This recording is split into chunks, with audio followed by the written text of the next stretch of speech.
It's time for episode 305 of the 3 Point Podcast, presented by the Memorial Healthcare Wellness Center. Check out memorialhealthcare.org for details on everything they offer, including kids' swimming lessons. Our other great partners include AZee Branding Solutions, Jacobs Insurance Agency, Kori and Associates Real Estate Services, Nelson House Funeral Homes, Rivals Taphouse and Grille, and Success Group Mortgage and Servicing. 305, boys, let's get this thing rolling. 305. It's kind of funny. I was going to make a joke, but I'll leave that out. I heard something on the way. So we're recording Wednesday morning, and I took both kids to school, and I was listening to the radio. We still have XM. I know we talk about that a lot, but I feel like I'm getting old. I actually like listening to one of our local Charlotte stations, their morning show. Right. It's actually like pretty entertaining. Like they talk about some local stuff, but they have some funny segments that they do too. So I turn on the local radio and listen to that in the morning. But they did they brought something up today that they heard. And I'd be curious, Jared, you're a little younger. You're not cool college, obviously. You're past that. Ted, maybe you've heard about this. I'm not saying anything about your age or anything, but apparently it's becoming a trend on spring break this year, because spring breaks are starting to come up. We're at that time that spring breaks will be happening. To get a shot of water and then get slapped in the face. Bars are starting because it's so hot and it's so, you're muggy, you're sweaty, you're gross, whatever. You're in Florida, you're, wherever down somewhere hot, that bars are selling shots of water that they just throw it in your face and then they slap you to give you wake up and, whatever. And they're selling, it's like a $30 shot. It's like a shot of like what you would get a normal shot with actual booze and stuff in it. And it's for the Instagram clicks. It's right. You see stuff like this all over. I don't understand it, man. I really don't.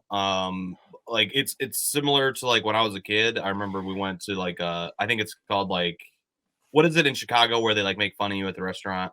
Ed DeBevick's or something like that. Ed DeBevick's, yep. Even as a kid, who I think it's maybe targeted to, I'm like, what is the purpose of this? This is just idiotic.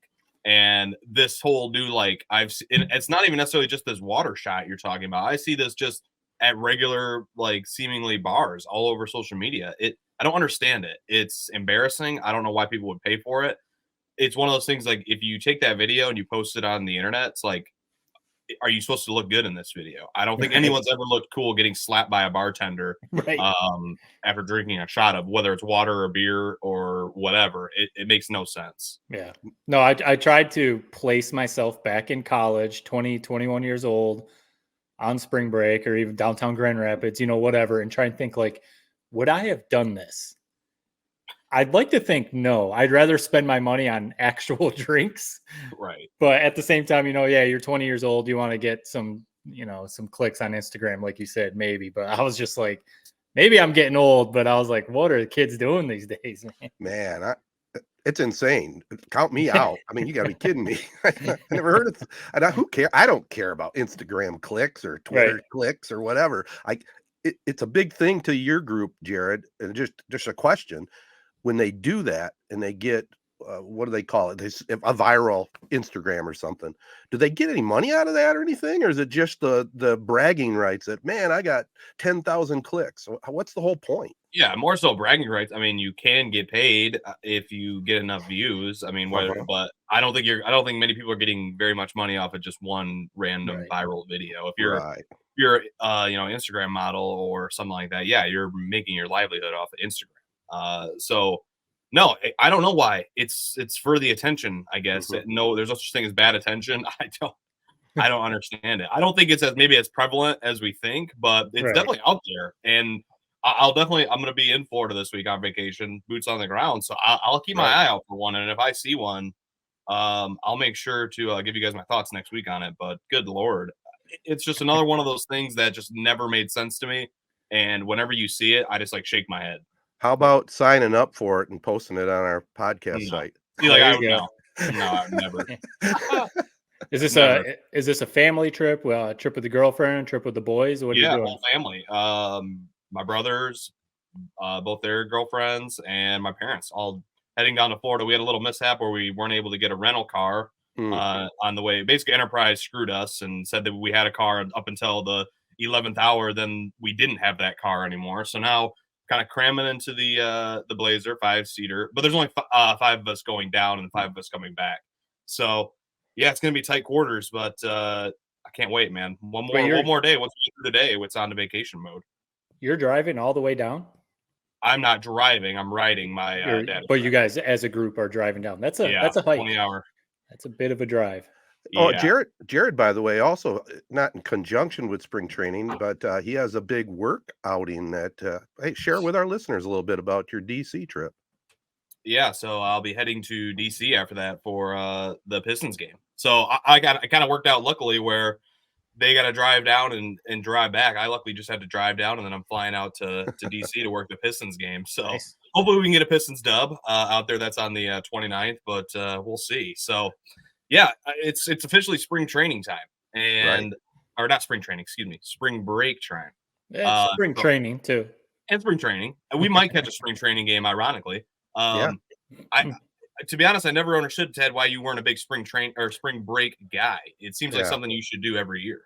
When I was younger, in fact, when I was in college, it was in those days you could still hitchhike and be relatively comfortable. And I actually was going to hitchhike to Florida for spring break one year, but chickened out at the last minute. You know, I said, nah, this isn't going to work. But you know, I get it at your age. At my age, the last thing I want to do is go to spring break with all those crowds. You know, I'd rather go off season. In fact, I'm going to go down the first week in April, and I think spring break will be pretty much done by then. Yeah, for the most part, everything's done by then. I know down here in North Carolina, our spring breaks are a little later than Michigan's, but usually by April, they're wrapping up. I don't know. We always talk about the generational stuff on this podcast. The hitchhiking from Michigan to Florida and feeling safe about it might be one of the more generational differences. Oh, because all you see now, all these true crime documentaries on Netflix or whatever, half of them start by a hitchhiker getting picked up. Well, and think about when those stories are from like the 70s, 80s when Ted would have been doing it. Right. I'll tell you guys, I mean, before I even got a car, before I could drive, you know, I was 15 years old. I had a girlfriend that lived in Vernon. I used to hitchhike M71 to Vernon, you know, quite often. I mean, it was crazy. And then, you know, I remember this is definitely a generational thing. You know, my parents, God love them, right? But when I was going up to CMU, I didn't have a ride for whatever reason. I came home and they took me to St. John's. I don't know if I told this story before. They took me to St. John's, dropped me off at 27. I hitchhiked the rest of the way up there with their permission. Back to college hitchhiking, huh? For listeners that don't know, people not from the Corona area, downtown Corona, like where you grew up, to Vernon, not very far. No, you know, only a couple miles, few miles or whatever. 6 miles, maybe 5 miles. Yeah. But still, to think that you're walking down M71, a fairly busy road with the thumb out, just to get down to Vernon. That cracks me up. That's awesome. Oh, I had a couple of interesting rides when I was coming home at night from the girlfriends. I remember there's a couple dudes, you know, and you're talking about Dateline, you know, when you think back on it, you know, a couple dudes, you know, they said, hey man, hop on in. They light up a doobie, you know, it's time to go. They give me my ride back into town. I said, thanks guys. See you later. See you later. Well, the thing that cracks me out the most is the CMU drop off. I know. It's like they were you know, going on the God dang, my brain is not working this morning. These early morning pods, they kill me, man. What is the like the old trail, the Oregon Trail? It's like they were taking the Oregon Trail to Mount Pleasant. Like, man, it was such a hike that they couldn't go the extra 30 minutes to CMU, or otherwise they would have had to pack a lunch and get a hotel room, and it's like an hour drive. It's like, I know. It's funny they couldn't quite swing that. But also crazy, like just how they, like you said, they with their permission, they felt safe about it. Right. Nowadays, no way would you drop your kid off and say, figure out the rest of the way. Like, no way possible way. I know. I mean, I just think to this latest story in Nashville. It has nothing to do with hitchhiking, but this poor guy that stumbled out of the bar, and I mean, it's been like 7 or 8 days. They don't know where he went to, you know? Yeah. I don't know if you followed that story at all, but it's I crazy. saw some headlines. It's pretty crazy. Yeah. Real quick here. You never know where this podcast is going to go. No, we just turn the mic on and wing it. You know, catching up just a little bit. It's kind of a entertainment thing, but not really, since we're not going to have one. Was invited over to Casey's house. His girlfriend, Katie, is a humongous Swiftie. So she invited us over to watch the Taylor Swift concert on Disney. Yeah. And she had a whole spread of food laid out, and they had a little title under each food, kind of coincided with some of her songs. It was, she's intense, but I got to give her credit. It was a nice party, and it was fun to watch Taylor Swift. And now I understand completely the hoopla. You know, this woman is top of the line. I mean, there's nobody that can compete with her right now. It's unbelievable. Yeah, the concerts are very entertaining, even if you're not like, you don't know a bunch of the songs. She's one of those, like, everyone knows something from her. Mm-hmm. She's been around so long and has so many hits. Like you've heard some of her music, you know, somewhere, even just in passing. But I saw that on Disney Plus also, and I was going to watch it. I've watched like some of the promo clips or whatever, and it's like, I kind of want to watch this and see what the show is all about. Give yourself 5 hours, and yeah. At the end, don't turn it off at the credits, because she comes out kind of an encore thing. It's an acoustic set where she sings 4 more songs. Wow. Yeah, so it's the whole concert, right? So absolutely, yeah. Recorded at SoFi Stadium in LA. So kudos to Katie, our resident Swiftie. Yeah. All right, we'll leave it there. Let's take a short pause and come back with Prep Spotlight right after this. All right, guys, let's get into this. A little participation, especially for Jared. I mean, they had the state high school boys finals at Breslin last week, and what I picked up from it, watching the Division I Orchard Lake St. Mary win over North Farmington, Trey McKinney, he's a stud, and he's only a junior. I mean, I can see why Tom Izzo was sitting there intently smiling away. He's going to definitely try to get that young man, I think. Yeah. Before you jump in, Jared, I'll add my one thing that I saw, because I know you know a lot more about all the games. I saw that he's going to stay at Orchard Lake St. Mary.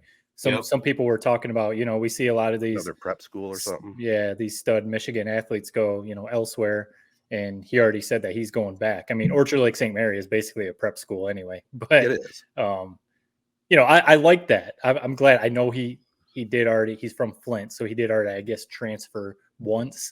But it's cool that he's not seeing, oh man, senior year, I could bounce out to, you know, Maryland or Virginia, or, you know, something like that, and play at a bigger school. But I did see that, so that's cool. Yeah, 100%. We need more of that. I mean, I never fault a kid for doing it. I mean, it seems like it's worked for a lot of really talented players in the NBA or college or every level, really. But something magical about those weekends, man. I mean, it's a bummer this weekend. We didn't really get a great weekend of games. You know, the Division IV game between Sacred Heart and Wyoming Tri-Unity Christian, who's there every freaking year. It seems like that's our 4th straight finals appearance. Wyoming Tri-Unity Christian won that game by 20. Their coach, like Mark Keeler, I believe is his name. I think he's got one more year and then he's hanging it up. But God, I think he's at state title number 6. So he's got quite the program there. Drew Neitzel is in the building. You know, if you remember, he went to Wyoming Park, so he was there just rooting on the local kids. So that was a cool game, but it was a 20-point blowout. Sacred Heart, I kind of like what their squad was, man. I mean, these D4 schools, you never know what you're going to get. They had, you know, 5 guys that could shoot the lights out, not really do a whole lot else, but it was entertaining to say the least, that they were out there shooting the lights out and making a lot of 3-pointers. So I appreciated that. But out of the D1 game, like you were saying, Ted, I mean, Trey McKinney, yeah, wow, number 18 player in the country. 30-plus points in that game. Kind of a boring game. A lot of fouls. I think there was 40-plus fouls called. Just never really got going. And that's the second year in a row where that Division I game has kind of been like that. I didn't think the referees really did a poor job. It just was a super duper physical game. That's North Farmington. Farmington, ironically enough, runs the same exact press as our Corona Cavaliers do. Detroit Cass Tech does. Ann Arbor Huron does. So it's a pretty popular 2-2-1 press, but Orchard Lake St. Mary's really had no issues breaking it. And Trey McKinney, I mean, had the entire Michigan State roster and Tom Izzo watching him. Yeah. That's for a reason. He's impressive. Good comment on the press break, because that was one of the things that really stood out to me, how well disciplined Orchard Lake was, keeping the ball away from half court where the trap comes. They really move the ball well against that press. I was impressed with that. And back to Trey McKinney staying, it was obvious from the broadcast, he loves his head coach, man. Yeah. Coach Cover. I don't know too much why they have this strong bond, but I mean, they're both in tears hugging each other after the game. Coach Cover was fired up, man. Yeah. When they're doing the trophy presentation, he had a few fist pounds and tears are streaming down his cheeks. Mission accomplished. Yeah. So you love those moments, man. Yeah. So yeah, Orchard Lake St. Mary is going to be the team to beat next year again. I mean, I don't know who can do it. McKinney just looked like a man among boys on a court with a few other Division I players. It's not like it was, just some random pickup game that he stumbled into. I mean, that's a Division I state title game. Yeah, and they were talking about him, when he gets to the next level, he'll put on some weight and some muscle. He looked pretty well built as it was. Right. He looks like he should be starting at like middle linebacker for Orchard Lake St. Mary's as well. Yeah. That was what surprised me too. I haven't seen him play. He's a lot bigger than what I would have assumed. Right. Yeah, very stocky. I love the style of play that he has. Kind of an old school game almost. Yep. Go ahead, Ted. I was just going to say the other winners were Grand Rapids Christian in D2 and Niles Brandywine. No, hold on. No, got it Warren wrong. Lincoln in D2. So that was the game of the weekend, Warren Lincoln versus Christian. I was really impressed with Warren Lincoln. I tell you what, they're going to be the team to watch in D2 next year. They have these two twins, the Blackwell twins. We did a story on them. Moses and Marcus. Moses is like my size, and Marcus is about 6'2". Marcus is kind of the steady, 25 point per game scorer. Whereas Moses, who kind of lit the Breslin on fire with 4 or 5, deep threes, like Steph Curry range 3 balls, to the point where Grand Rapids Christian was having to pick him up full court face guard. That's the ultimate compliment you can ever get as a shooter, is we're just like, you're such a good shooter, we're just not even going to let you touch it. Right. And he's also electric fast and has the ball on a string as their point guard. And then they also have 3 or 4, 6'3" to 6'5" guys that they just cycled throughout that game. But just a really, really impressive effort. It seemed like a team that truly is like one unit, who is obviously very talented and athletic, but also just played the right way. That was a great game. They pulled away from Grand Rapids Christian late after a kind of an early third quarter run by Christian, who has Jalen Owora or something. It's a very hard last name to say, but their center is going to Toledo. He had a great game as well. I think he basically ended up with a double-double, 14 points. 10 rebounds. So that was probably the game of the weekend. But even that, Warren Lincoln pulled away by 10 by the time it was all said and done. So we were talking about how spoiled we were for the football finals, where I don't think there was a single running clock. This was kind of the exact opposite, in my opinion. Still really cool. Still love working it and watching it. I love seeing the different strategies and styles of all the teams, but just didn't get that kind of legendary game that maybe we would have hoped for. Right. Well, we are trying to keep this tight, but I do have a question. What were your duties there at the Breslin this year? Essentially just helping with whatever. Okay. Let's just say I was not very high up on the totem pole this weekend. I'm kind of just helping the broadcast in any way possible, which, yeah. So to put it lightly, not very high up this weekend. Yeah, but nothing wrong with that. It's a great experience just hanging out for 4 games at the Bres for the boys state finals. And I must say, I do like it. The weekend. I wish they kept it this weekend every year, because it doesn't mess with the NCAA tournament. You got the Big Ten tournament, but you still don't feel that you're missing anything if you go to the boys game. So I like it. I liked it. Is that the reason that did you ever find out the reasoning why they switched the boys and the girls this weekend? Yeah, they do that when the women, the NCAA women's schedule falls to where, let's say, Michigan State is in the tournament. And they might have a home game. Right. So it's all dependent on the women's schedule in college, if that makes any sense. Yeah, I gotcha. Okay. Also, kudos to Niles Brandywine taking home the state championship in D3. Real quick, like in girls basketball, last night was the D3 quarterfinal. New Lothrop, that young New Lothrop Hornet team came up just 4 points short against Ypsilanti Arbor Prep. So watch out for the Lady Hornets down the road for sure. We talked about that last time. And speaking of New Lothrop, Sarah Damon was presented the award Scholar Athlete presented by the MHSAA at the Bres. So she gets an extra $200 or $2,000 scholarship moving forward. So good for her. So nice. that is the Prep Spotlight presented by Jacobs Insurance Agency. We'll come back. Get your brackets out. We'll talk a little March Madness right after this. All right, guys. I don't know, Matt, you got lots of family duties going on, but any thought at all of going to see Michigan State play Mississippi State? Oh yeah, how about that? No, won't be going. No, it would be cool because we know how those I guess those sessions go. You buy the ticket and you get the whole session. So no, it's nothing against going to see Michigan State. That would be a really cool game. The big one would be if they get to match up with North Carolina in round 2. That would be the one to really go to. But no, Mississippi State. I mean, we'll get into the brackets a little bit. Not that we're like giving people anything that they can't get, anywhere else, talking to or watching any of the like bracket shows, college basketball shows or whatever. But our thoughts anyway, that Mississippi State game is really interesting for Michigan State in Charlotte, like you said, because Mississippi State played pretty well. I mean, they're a solid SEC school. I mean, not a traditional basketball powerhouse program like Michigan State is, but they're a pretty good team this year. So Michigan State, it's not going to be an easy win in round 1 on Thursday for the Spartans. They're going to have to play their best game, and then most likely they would have to play North Carolina in round 2. So not an easy first weekend for Tom Izzo, especially coming in, not necessarily limping, but not playing their best ball coming into the tournament. But we know Tom Izzo and Michigan State. It would not shock me if they were there the second weekend. I have a bit of a confession. So, as you guys know, normally I spend like these last 3 days, like this is all I do. This is all I talk about. This is all I research. Let's just say adulting and work maybe have gotten in the way of that this year a little more than I would have liked.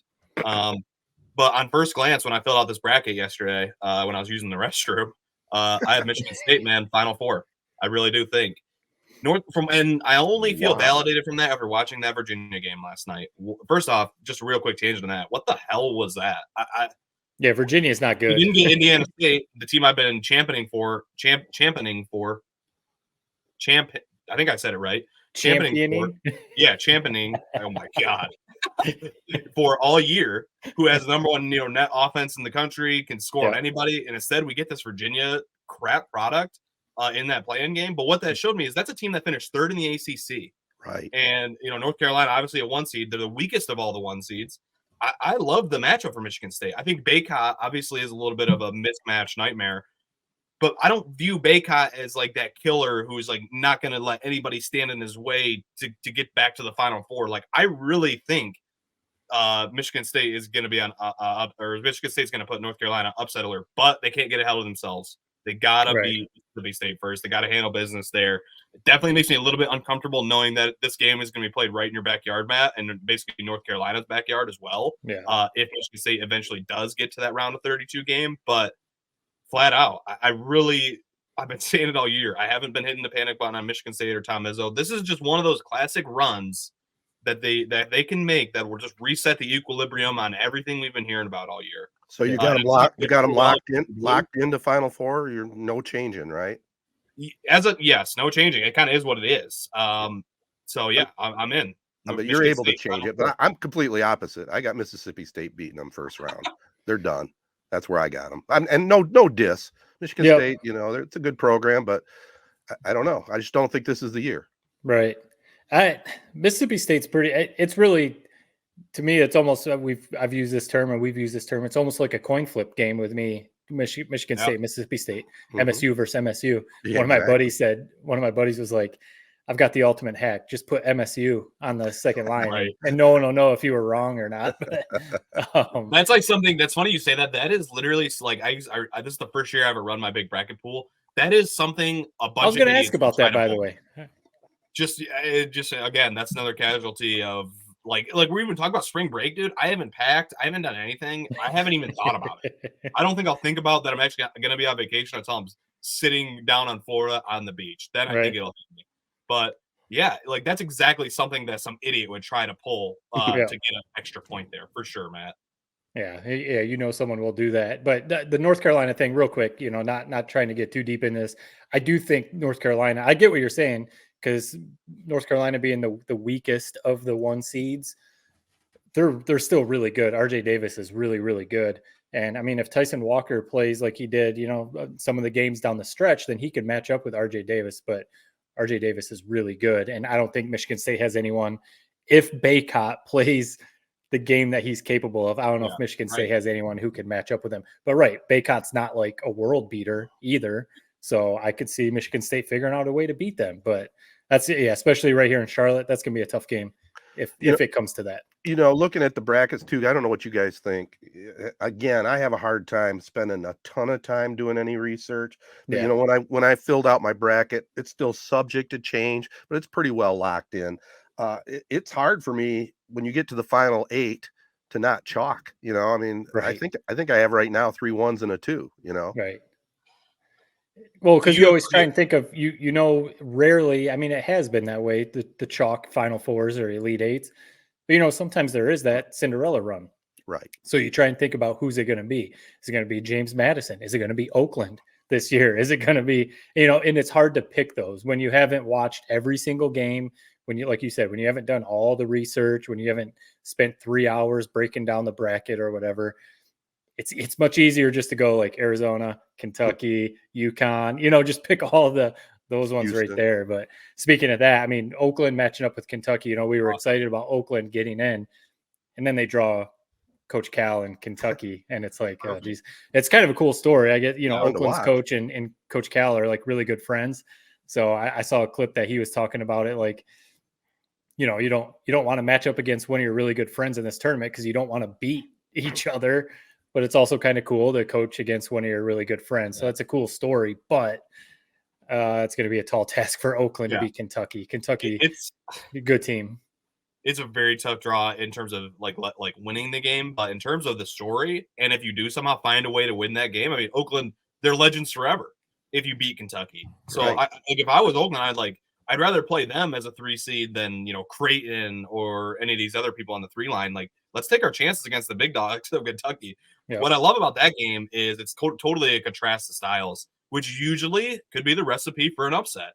Mm-hmm. It's a little bit tall for a 14 seed to beat a 3, but I believe Oakland is like in the 230s of total pace in the entire country. And I mean, Kentucky's top 20, maybe even higher than that. I think they might be top 10 in total pace in the country. So totally a high flying team versus kind of the slow, draw it out Oakland style. But Oakland can shoot with anybody. And I really think that's my number one circled game outside of Michigan State versus Mississippi State kicking off the tournament at 12:15. That game at 7:15 on tomorrow night, Thursday. Yep. That's probably my number one game of the weekend. I can't wait to watch that one. I really think I told myself that I was going to take Oakland to win that game no matter who they played. But Kentucky, who I do have as my eventual national champion, that was the one freaking team I would not take Oakland to beat. So unfortunate, but if Oakland ends up winning that game, I'm going to be sick to my stomach, but it'll be awesome for them. So Campy is kind of like that coach's coach. It sort of seems like all the coaches really respect him. So it's no surprise that him and Coach Cal have somewhat of a relationship that goes back. So that's going to be a really fun game. Yep, it is. It's gonna be a fun Thursday, man, with the Spartans tipping it off at 12:15 on CBS and Oakland, Kentucky on CBS.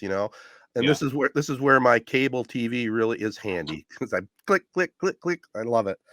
You did so, yeah. You still have traditional cable. Yep. Jared, what do you use to watch TV? Do you have YouTube TV? Yeah, YouTube TV. I did see that YouTube TV. They have the multi-viewer that you can watch 4 things at once. And they finally updated their software, I guess, or whatever, that you can choose the 4 things in that multi-viewer. Before, you could only pick like what they had laid out, but now you can choose. So that's kind of cool if you use YouTube that's TV. Awesome. Yes. Yeah, we use Hulu, so we won't be able to do that. But yeah, flipping back and forth is just as easy. And before we get to Juwan Howard, guys, when you look at the earlier rounds, who are the teams that you would say, hey, watch out for these? I mean, I've got Grand Canyon going a couple games, James Madison, McNeese and Sanford. Those are kind of my Cinderellas that I put my money on. I mean, I saw someone, I forget who it was, one of the quote unquote experts saying that Grand Canyon might be that sleeper because of how they play, their style, and then the draw. That they could be the one that you see in the second weekend, maybe even into the Elite Eight. So that could be the one. I want to say Oakland, right? I mean, that'd be the fun one. NC State, I mean, 11 seed isn't necessarily like a low seed. I know it's 11 it's not like a 1, 2, or 3, but they just ran through the ACC tournament and won it. And they at the end of the season, they played pretty well. And then, like I said, they ran through the ACC tournament and won it. So they're sometimes momentum is what it's all about. And if they could build off of what they did in the ACC tournament, maybe NC State is that team. So I don't know. You never know. There's always the trends you got to pick. Yeah. But to go off of some of the ones you threw out, Ted, I noticed they were all 12 seeds. Yeah. So 12 seeds, I believe, since I think the stat is since 2015, they are like 9-30 in these games. So it's not quite the upsets that you once remembered. Yeah. McNeese, that's the trendy one because of Will Wade, who has coached at LSU for a while. Their style of play. But at the end of the day, Gonzaga, I mean, within the last 6-7 years, every year they deliver in the tournament. Mm-hmm. So that to me is a fool's pick. I hate to say it, but that one's a fool's pick to me. Take your pick on fool's pick. The number one 12/5. I mean, Wisconsin, they're like Virginia, man. Bet against them every time they're in the tournament just because of their style of play. So take James Madison as the 12 over Wisconsin there in that 5 matchup. Another one I love is this is an 11 seed, Duquesne. Keith Dambrot, former LeBron's high school coach at St. Vincent St. Mary's. He coached at CMU for a stint, kind of had a fallout there. Obviously coached at Akron for a while. This is his final season, kind of a dream season for them in Duquesne. 11 seed versus BYU. I love that pick just for the story. I'm taking them in that game. New Mexico, the 11 seed versus Clemson is actually the favorite. So anytime that's the case, I think straight up, the 11 seed, whenever they're favorited, straight up, I think they're like 9-1 straight up in those games. So if you're not taking New Mexico State, you're kind of just missing an obvious upset pick there, or at least an upset pick according to the seeding. Yeah. So that's another one I love as well. And then one last one I have. Let me track this sucker down. I also love Drake. I mean, that's not much of an upset as a 10 seed over Washington State. I just love their style of play. I was really impressed with how they kind of handled the Storm in the in Arch Madness against Indiana State, my team. So I really like their style of play. We'll see. Grand Canyon. What is it about Grand Canyon? You said their style of play is what you like. Is why you're a bit interested in them? Well, for me, it wasn't anything I said. I forget what it was. I watched a clip. It might have been like Andy Katz, or it was someone breaking down some of the upsets. And someone said that Grand Canyon could be the sleeper because of their style of play. So that's all I was going off of. I forget it. I forget specifically like what he said. It might have been their pace of play, kind of like you saying Kentucky versus Oakland. Could have been something like that. But you never know with these upsets. I mean, like you said, you always hear about the 12/5, but that's not always like always put one in because it doesn't always happen. Not always. There's always going to be some upsets that you never know about. But we got to give real quick so you already said you're picking Kentucky. When I went through, I've said this before. I go through, and for the most part, I go off of gut. Maybe there's some stuff that I know or not necessarily know, but stuff that I think is gonna happen. Right.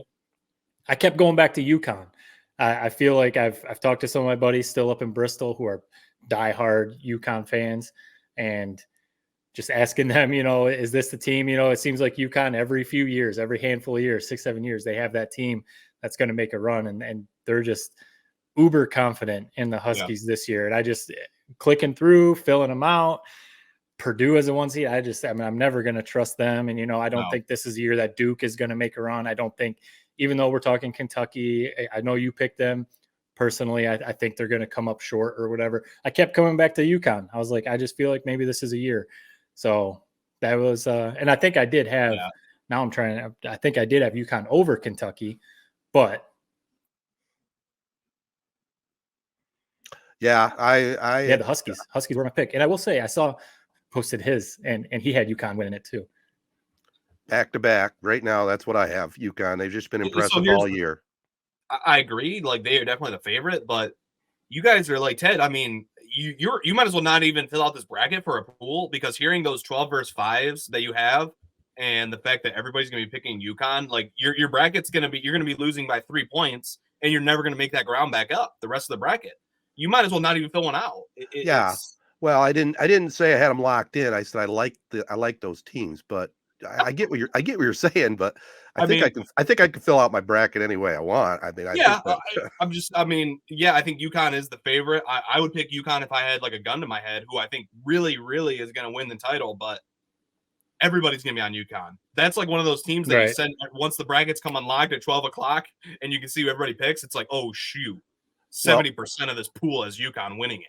What's the philosophy on playing the bracket? Is it to finish as high as you can or be a day 1-2 wonder? I mean, no, that didn't work so well for you last year. No, and it sounds stupid when UConn like last year doesn't end up winning it. So, it's it's my philosophy with a bracket. I never want to be, and it's burned me a time or two before, where I pick a great bracket and I end up losing by 10 points because of some round one matchup that I picked wrong, because it ends up being a pretty fairly chalk Final Four and championship game.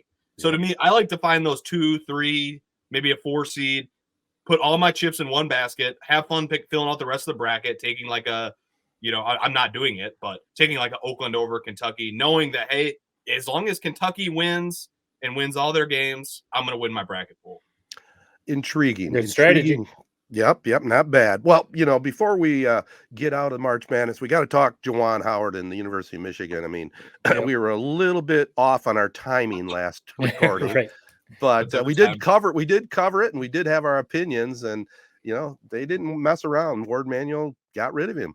Thoughts? I think Matt might be frozen. Hopefully, I'm not cutting him off here. No. It's terrible. It's just a bad thing for the university that this ever happened, that it got this far. I mean, I think we've been out on Juwan 2 years now. I think we kind of saw the writing on the wall, sort of lost the fan base, maybe probably lost the locker room in some sense over some of the altercations he's had. Yeah. Time for a new regime, man. I mean, people are throwing out John Beilein.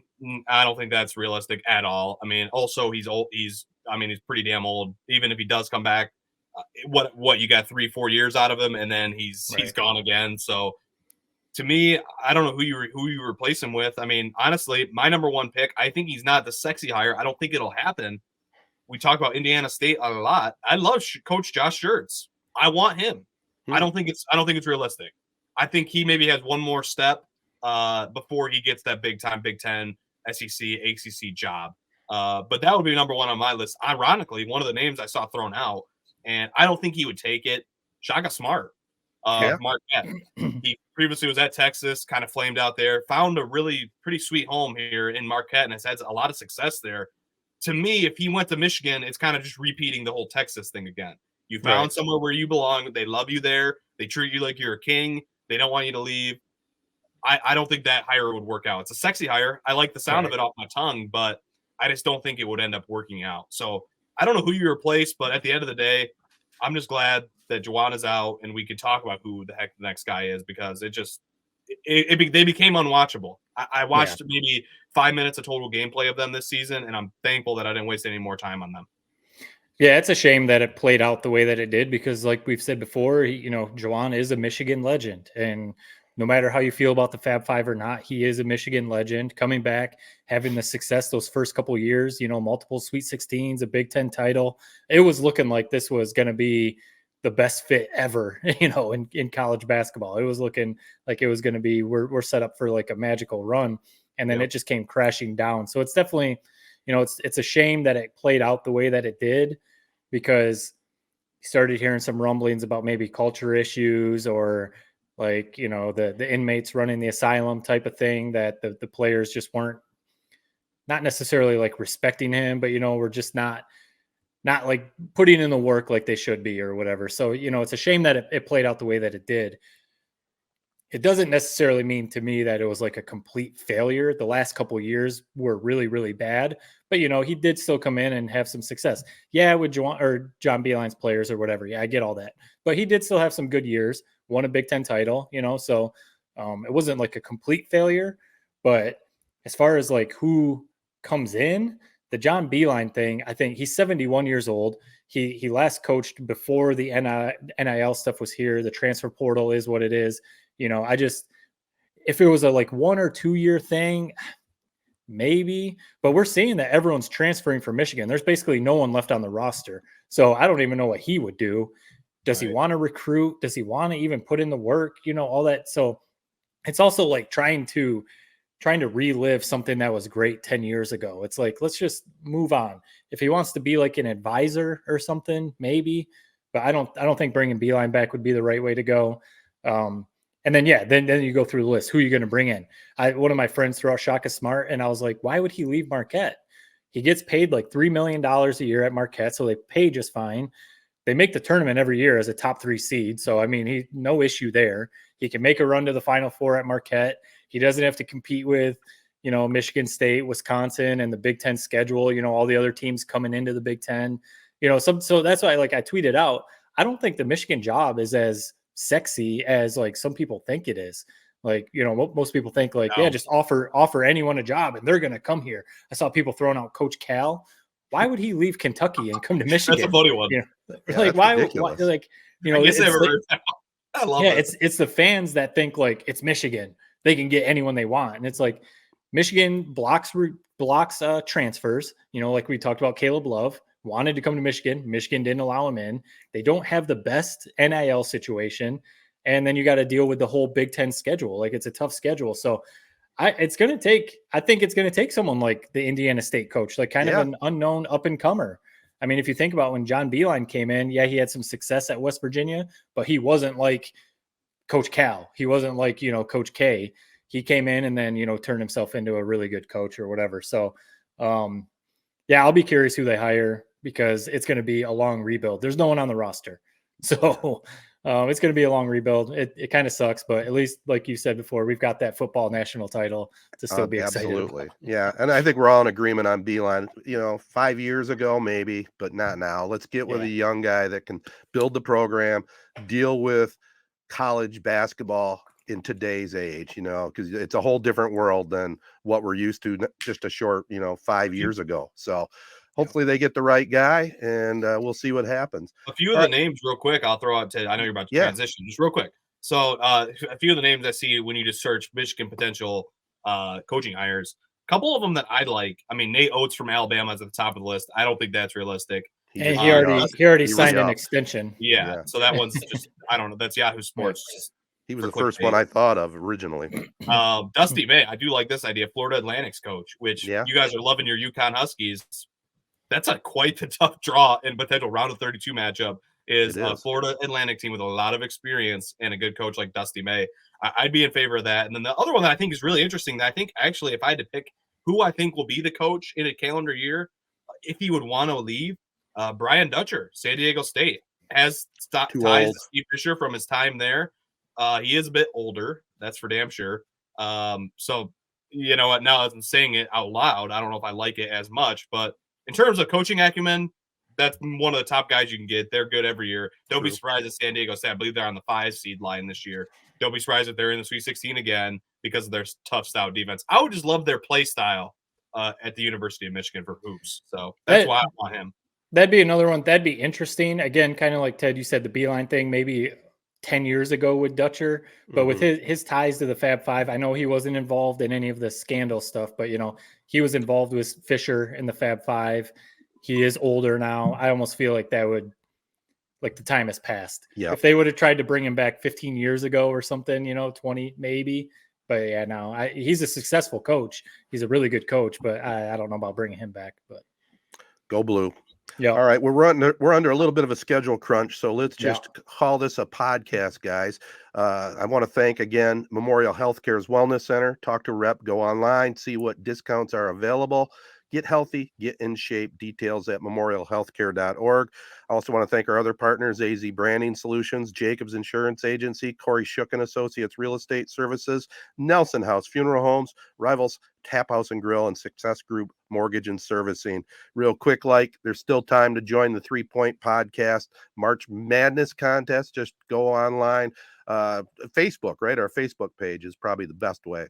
Yeah, Facebook, or it's on our Twitter too. But 3PP and Rivals bracket. You can find the links on our social pages. It's free. Again, you're already in a bunch of pools, so just click ours and join it. Absolutely. All right, that's it. Peace and love, everybody. Be kind. Thanks for listening.